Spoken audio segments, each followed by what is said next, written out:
Magandang umaga po sa ating lahat, mga kapatid. Magandang umaga, Father.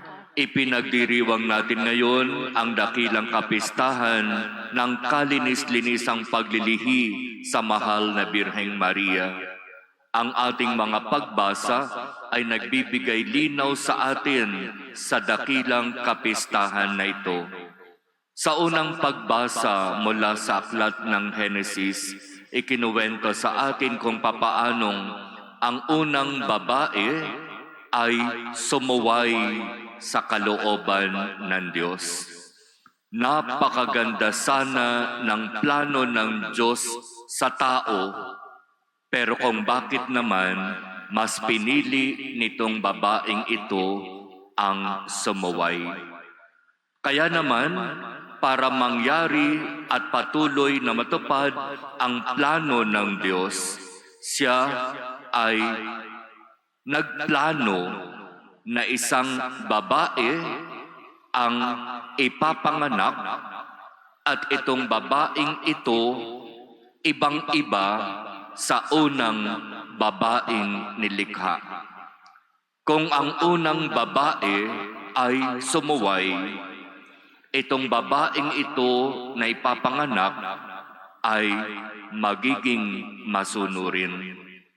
Kaya inihanda ng Diyos ang lahat para sa kanyang patuloy na pagsasagawa ng plano. Ang pagdiriwang natin ngayon ay para sa kalinis-linisang paglilihi kay Maria.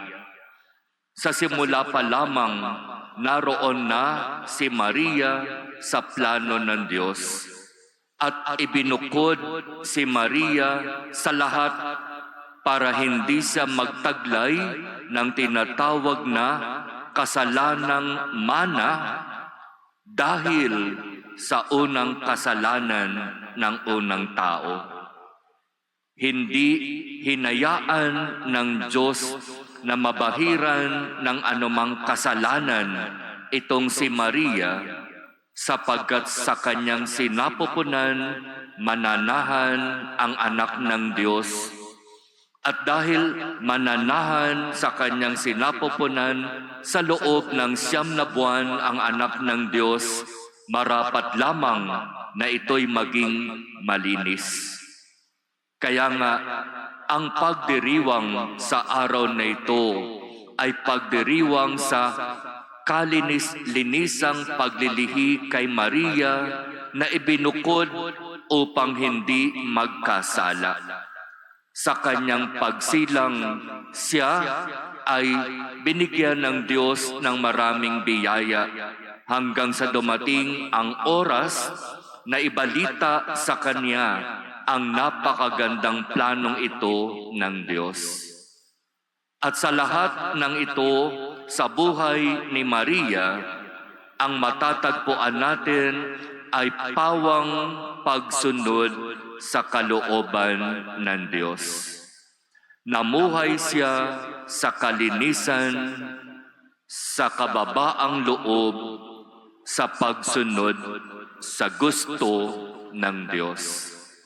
Kaya nga, nung dumating na yung takdang oras para ibalita sa kanya ang tungkol sa plano ng Diyos, malinaw ang naging tugon ni Maria.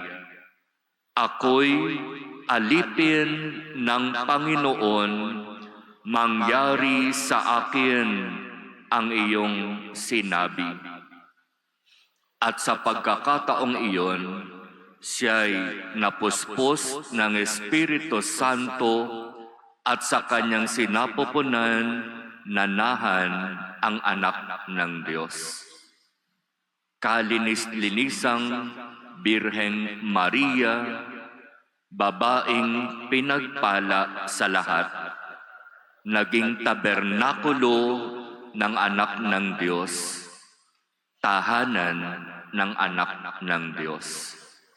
Kaya biyaya ang dapat na ibigay sa ating lahat sa ating pagkilala at sa ating pagpaparangal ngayon sa ating inang si Maria. Biyaya katulad ng biyayang ipinagkaloob kay Maria.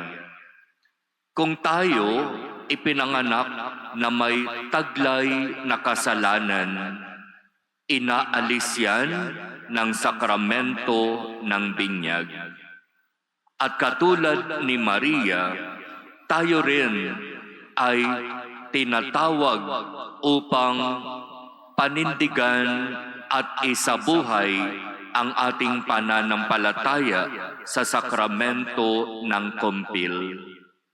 At katulad ni Maria, tayo ay inaasahang magsasabuhay ng ating pananampalataya sa pamamagitan ng pagsunod sa kalooban ng Diyos, ng pagiging malinis sa isip, sa salita, sa gawa, sa pamamagitan ng pamumuhay ng buong kababaang loob.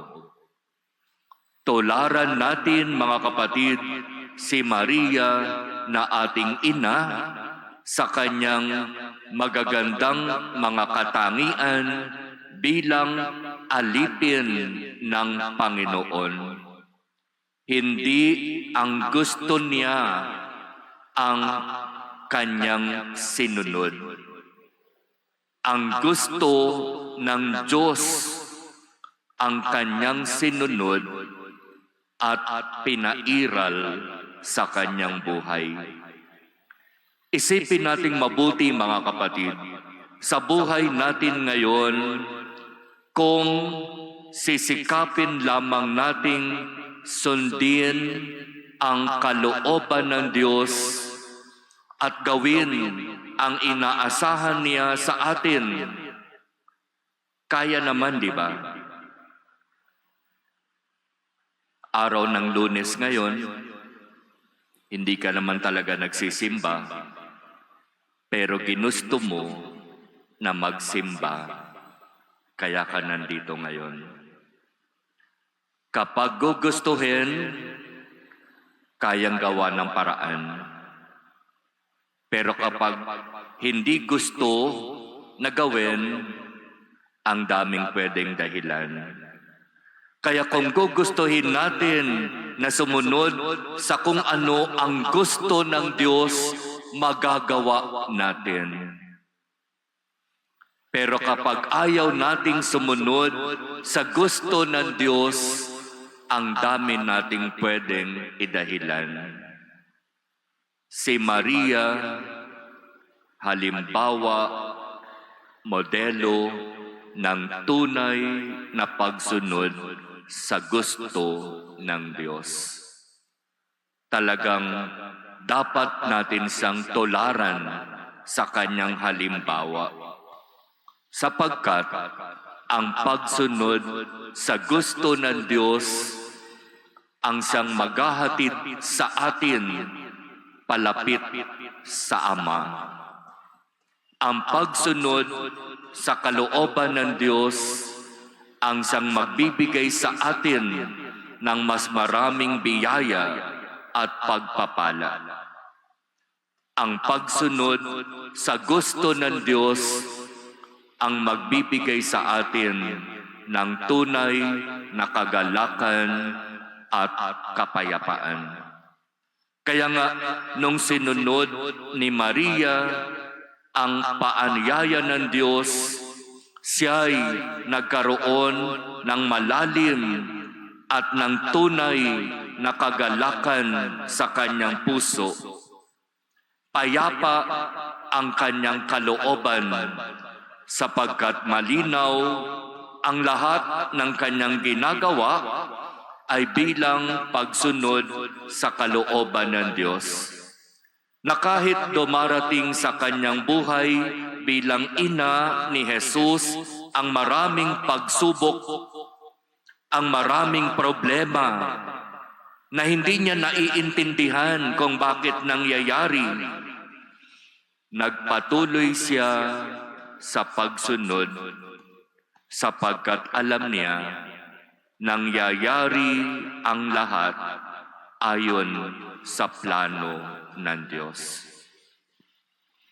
Kaya mga kapatid, sa araw na ito, hingin natin sa Diyos ang biyaya na katulad ni Maria, tayo ay maging malinis sa ating pamumuhay, sa isip, sa salita, sa gawa, at maging masunurin tayo sa kung ano ang gusto ng Diyos. At gawin natin ang lahat ng iyan ng buong kababaang loob. O Maria, ipinaglihing walang anumang bahid ng kasalanan, ipanalangin mo kami. Magsipo po. Amen.